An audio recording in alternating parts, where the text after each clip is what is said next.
श्री शिवाय नमस्तुभ्यम, श्री शिवाय नमस्तुभ्यम। आज मैं भोले बाबा का भजन सुनाने जा रही हूँ। आप लोग को अच्छा लगेगा। कैसे हो? पारंपरिक भजन पे आप सबका स्वागत है।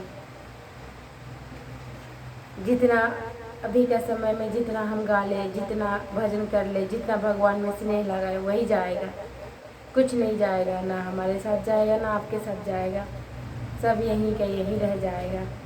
इसलिए थोड़ा समय अपने लिए निकाल के और मेरे साथ गाइए, गुनगुनाइए, हंसते रहिए, हंसाते रहिए।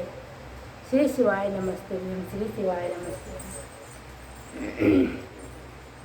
डम डम डमरू बजावेला हमार जोगिया, डम डम डमरू बजावेला हमार जोगिया, हमार जोगिया, हो हमार जोगिया, हमार जोगिया, हो हमार जोगिया।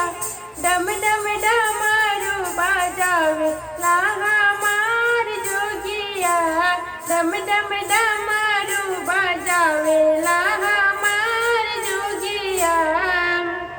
भूत बैताल संग में जोगिनी जमात है, संग में के है? भूत बैताल संग में जोगिनी जमात है, भूत बैताल संग चले जात है, भूत बैताल संग चले जात है। हो बूढ़े बैल चढ़िया वेला हमार जोगिया, हो बूढ़े बैल चढ़िया वेला हमार जोगिया। डम डम डमरू बजावेला हमार जोगिया, डम डम डमरू बजावेला हमार जोगिया, डम डम डमरू बजावेला हमार जोगिया, डम डम डमरू बजावेला हमार जोगिया। हाथ नाकरी पोर पहने छाला, हाथ नाकरी पोर छाला, हाथ कान पहरे ले वो ब्याला, हाथ कान पहरे ले वो ब्याला।